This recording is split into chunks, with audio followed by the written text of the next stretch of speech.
Alors, merci beaucoup pour ces trois communications qui nous permettent de réfléchir à différentes choses. Bon, non seulement aux sciences que nous appelons dures, mais aussi à la question des réseaux. Pourquoi travailler en réseau? Qu'est-ce que ça veut dire exactement? Quel est l'intérêt de multiplier les liens, les contacts, etc. Donc là, nous avons une quinzaine de minutes pour des questions en venant de la salle pour les intervenantes de la première table ronde. Ou des commentaires que vous aimeriez faire sur ce qui a été dit. Donc, je vous invite à vous manifester si vous voulez poser une question ou faire un commentaire.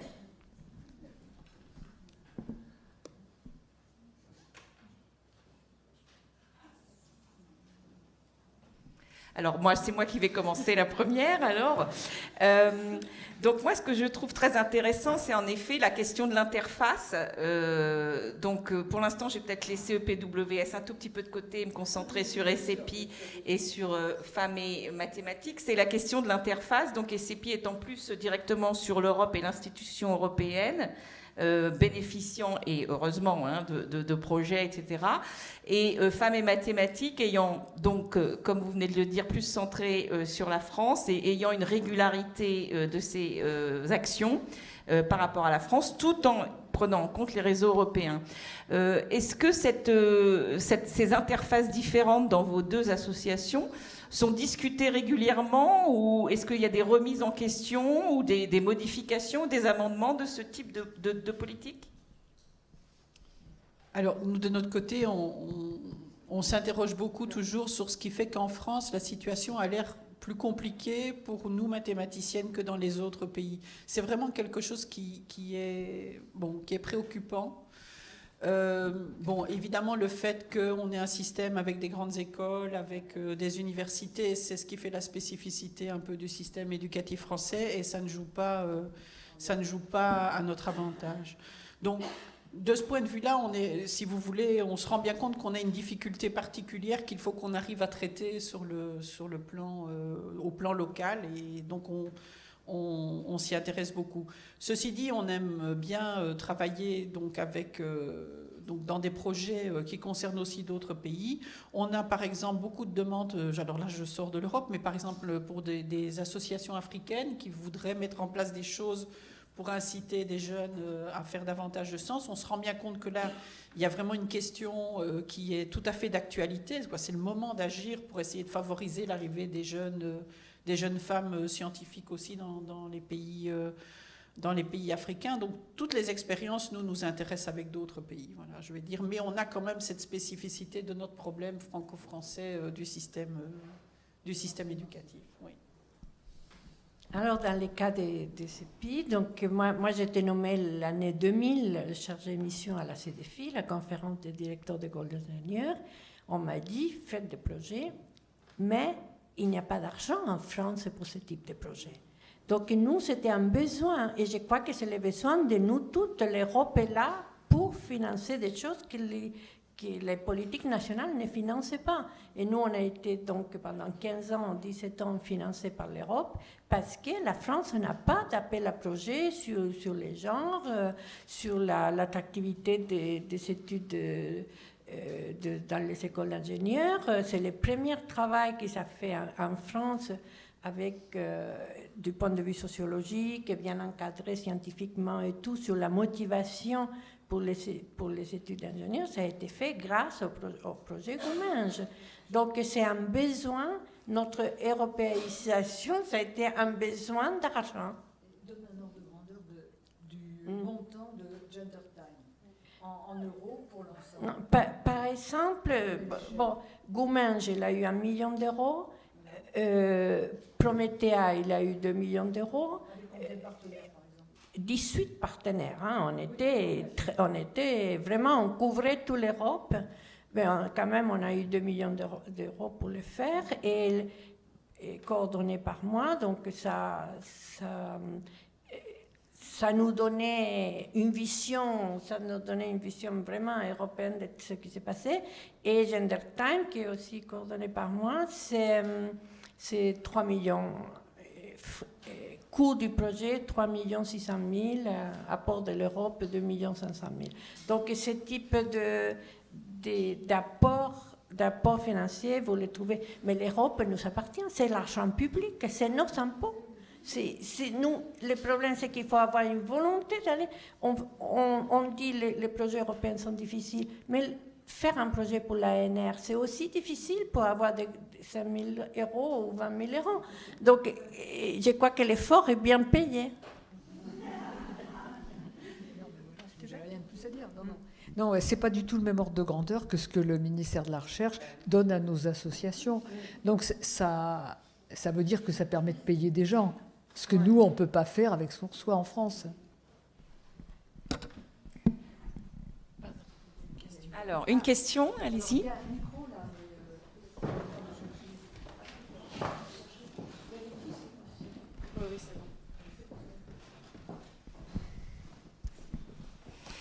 Est-ce que peut-être vous pouvez juste donner votre nom et éventuellement votre discipline ou pour qu'on ait une petite idée d'où vous parlez? Alors, Pauline Schmitt, histoire ancienne, professeure émérite à Paris 1.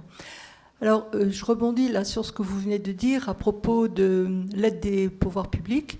Et je rappelle à tout le monde qu'il y avait un institut qui s'appelait l'Institut Émilie du Châtelet, sur l'Île-de-France, et que cet Institut Émilie du Châtelet ferme ses portes.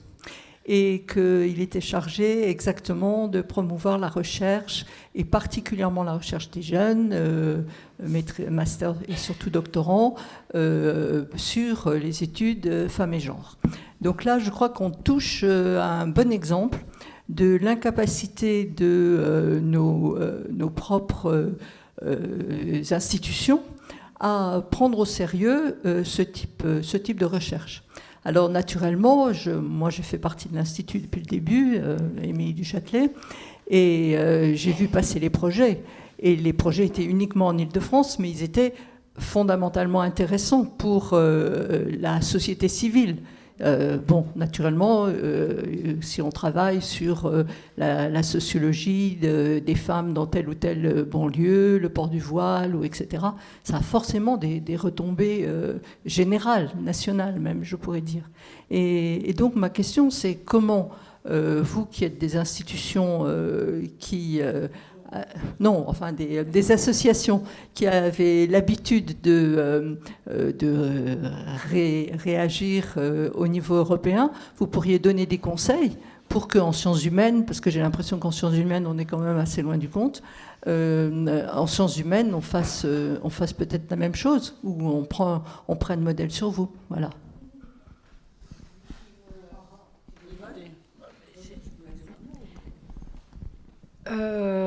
Donc, les cas de l'Institut Émilie Châtelet, c'était financé, il a eu 1 million d'euros de la région, mais ça n'a pas empêché la région. Moi, j'ai eu des projets avec la région qui ont été en dehors de l'Institut. Il a eu les DIM, les fameux DIM. Donc, ça a un peu plombé un peu les choses. Et la région a continué à faire sur l'égalité professionnelle des appels d'offres à part, dont j'ai bénéficié à part. À mon avis, la pérennité des choses, c'est-à-dire que les chercheurs ne doivent pas rester sur les millions qui donnent la région. C'est-à-dire que l'apport qui donne la région, ça donne un peu de liberté pour aller chercher l'argent là où la politique est en train de se faire. C'est-à-dire que par rapport aux gens, là maintenant, ça a changé en France, il y a des nouvelles lois, on a des nouvelles préoccupations, on ne sait pas si ça va continuer. Mais par exemple, on dit la politique sur l'égalité hommes-femmes dans la recherche parce que l'Europe a besoin de 700 000 chercheurs en sciences de l'ingénieur. C'est là qu'il y a l'argent. Donc voilà, il faut pas rester. Je participais à beaucoup de choses de l'Institut Émilie Châtelet, c'était très très intéressant, mais il fallait casser les murs et aller chercher des compléments là où la politique est en train de se faire. Alors, je vais juste donner aussi un autre petit commentaire. Ça n'a rien à voir avec le PWS, mais à l'époque où l'Institut Émilie du Châtelet était un domaine d'intérêt majeur. Non, DIM, ça devait vouloir dire ça. J'ai été amenée à l'expertiser parce que je faisais partie du comité scientifique de la région Île-de-France.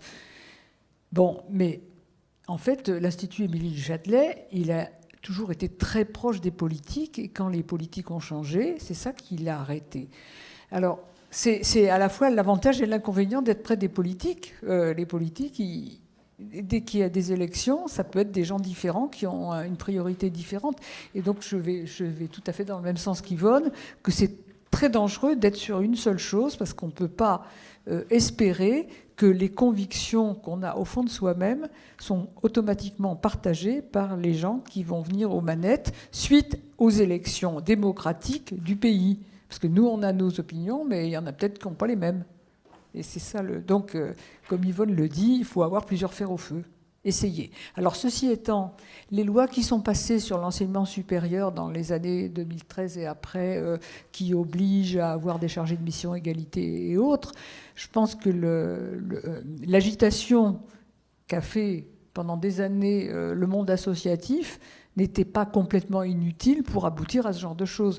Mais on ne peut pas tout contrôler, c'est au-delà de nos forces.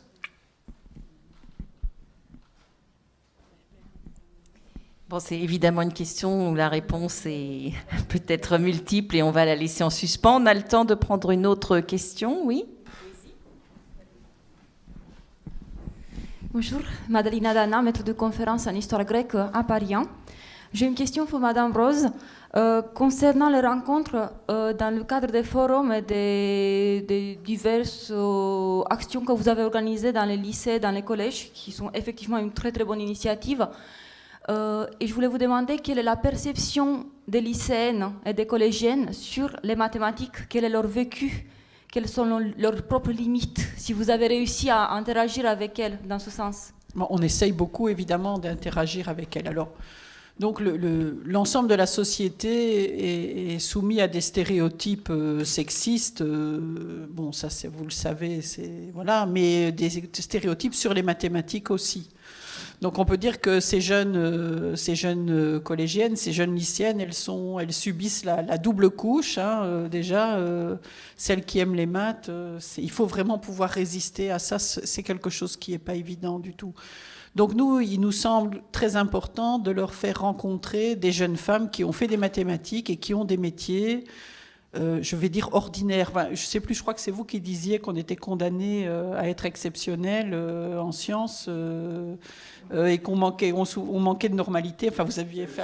Oui, c'est ça, voilà, c'est ça. Voilà, donc la normalité en sciences, c'est quelque chose qu'il faut vraiment reconquérir pour les femmes et pour les jeunes filles en particulier. Donc nous, on essaye vraiment d'agir pour ça.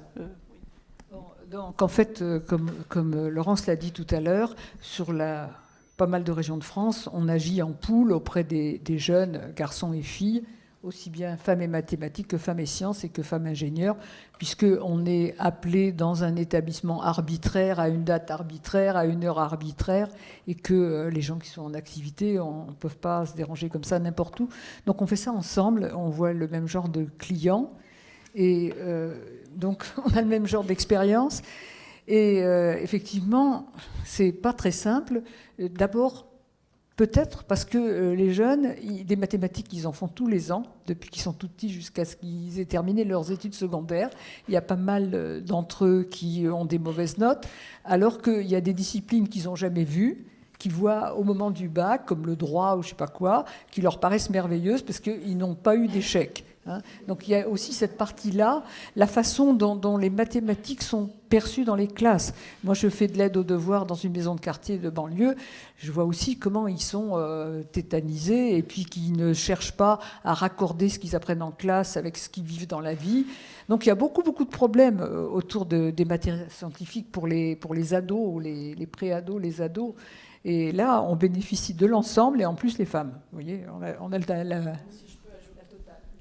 Si je peux ajouter quelque chose, il y a une petite différence avec les SVT, donc la biologie. Donc voilà. Donc les filles, évidemment, conditionnées depuis toute petite à l'idée que les métiers du soin, c'est pour elles. Donc quand elles sont bonnes en sciences, elles veulent faire médecine. Et donc là, on voit ce qu'on voit arriver dans les premières années de médecine, où il y a une quantité incroyable de filles qui sont très bonnes, qui réussissent mieux que les garçons, et voilà, qui, comme ils n'ont pas de place, sont détruites un peu par cette expérience qui est quand même très dure. Et là, c'est vraiment le stéréotype lié au métier et lié au conditionnement de la société qui est importante. Et donc, nous, on essaye beaucoup d'essayer de convaincre ces jeunes filles qu'il n'y a pas que les SVT, qu'il y a d'autres sciences qui sont pour elles. Et voilà, donc, bon, c'est des genres de choses, expériences qu'on rencontre. Et voilà. Et donc, pour nous, c'est très difficile. Quand elles sont motivées par les sciences, très souvent, on leur demande, au début des journées qu'on fait et tout, qu'est-ce que vous voulez faire? Elles veulent faire médecine, quoi. Et donc voilà. C'est très bien. Donc, vous soyez quand on sera bien. Alors, est-ce qu'il y a encore une question? Et ce sera notre dernière question. Alors, rapidement, toutes les deux, vous pouvez chacune poser votre question. On va les prendre ensemble. Voilà. Alors, nous dire brièvement qui vous êtes pour savoir et d'où vous parlez. Et puis, Colette, tu pourras prendre le micro juste derrière pour ta... Oui, sur ta question, et le panel vous répondra ensuite. D'accord. Carole Ecoffet, donc je suis chercheur en physique-chimie et je suis déjà intervenue dans des classes également pour faire la promotion des métiers scientifiques pour les filles. Et j'interviens parfois également avec des écrivains de science-fiction sur des forums de science-fiction. Et dans le domaine de l'imaginaire, je trouve qu'il y a beaucoup à faire également, car il y a des femmes écrivains de science-fiction qui sont remarquables, très engagées et qui font bouger les frontières. Concernant l'imaginaire, je pense aussi à l'impact qu'avait eu, il y a quelques années, une série comme Les Experts. Je me souviens qu'à cette époque-là, quand j'arrivais, il y avait un nombre non négligeable de filles comme de garçons, mais en particulier de filles qui étaient prêtes à faire de la chimie parce qu'elles avaient vu les experts. Enfin, elles me disaient, je voulais faire la police scientifique. Mais donc, agir également avec des acteurs culturels pour mettre en place des séries qui valorisent d'une façon positive sur d'autres types de métiers, des compétences scientifiques chez les filles, je pense que ça peut faire bouger les frontières. Merci. Colette? Oui, d'accord. Moi, c'était juste un commentaire. Je voulais juste remettre une toute petite couche. Colette Guillopé, femme et maths, femme et sciences, mathématicienne. Et la personne de la maison. C'est sûr et évident que notre action de fourmi vis-à-vis des ministères ont abouti à la loi, au progrès qu'il y a eu dans la loi pour l'enseignement supérieur et la recherche. C'est évident. C'est nous qui avons donné les idées. Enfin bon, il y a eu des politiques, des personnes plus haut placées, des hommes qui ont repris les idées, mais c'est nous qui les avons débattues, qui les avons mises en place. Oui. Pardon ? Alors, je vais lui passer le micro dans un instant. Donc, je voudrais juste dire qu'il y a énormément de travail de recherche qui se fait à l'heure actuelle sur les séries, en particulier les séries, qui ont un impact non seulement sur les plus jeunes, mais aussi sur les étudiants, hein, et sur les parents, oui, bien entendu. Donc, je crois en effet que c'est un domaine totalement à explorer, qui est déjà énormément exploré pour la recherche, et il y a beaucoup de travaux en histoire des femmes et du genre liés aux études visuelles sur les séries, hein, et c'est un secteur interdisciplinaire et extrêmement productif. Donc Yvonne, personne n'a entendu ce que tu disais, donc vas-y. Non, je disais que la loi, il avait été, grâce aux associations qui ont été auditionnées et des personnalités qui ont été auditionnées, il a été bataillé ligne par ligne et mot par mot, parce que dans l'article 42 qui concerne l'enseignement supérieur, les mots, un référent doit être nommé ou désigné, c'est marqué désigné, c'était une bataille des mots, que les mots qui apparaissent sur la loi oublient et un caractère d'obligation et pas un caractère de choix. Je voulais vous dire à madame, il y a des expériences dans d'autres pays européens. Par exemple, au Royaume-Uni, il y a un concours de scénarios pour la télévision. Et la condition, c'est que le personnage principal doit être une femme scientifique. Et on connaît beaucoup de la profession de policier, de la profession de thalanasso-praticien, hein, de la profession de médecins, d'urgentistes, etc. Et on connaît très peu de métiers scientifiques. Et donc, les jeunes, ils ne peuvent pas choisir avec une ignorance du métier. Par exemple, si on demande, on a fait ça dans nos études, demander aux jeunes qu'est-ce que c'est un ingénieur, que fait un ingénieur dans sa journée, ils ne savent pas ce que l'ingénieur fait pendant la journée. Donc, tout ça, et en Angleterre, ils ont fait ça, et ça, c'est quelque chose que je ne sais pas si en France, on pourrait faire, on aurait des... Oui, mais bon. Et pourquoi on ne le fait pas? C'est bizarre. Pourquoi les métiers scientifiques n'intéressent pas au-delà des professeurs tournesol? Oui, ben parce que quand on pose la question et qu'on dit exactement ce que vous venez de dire, c'est-à-dire laisser les séries télévisées qui donnent des idées aux enfants, quand on dit ça aux Hawks ministères, ils répondent que c'est trop cher pour eux. Et quand on dit ça aux groupes professionnels, ils ne sont pas motivés, ils le seront le jour où ils n'auront plus de personnel, c'est tout. Donc sur ces éléments extrêmement encourageants, je pense que nous avons besoin d'une petite pause et d'un petit café.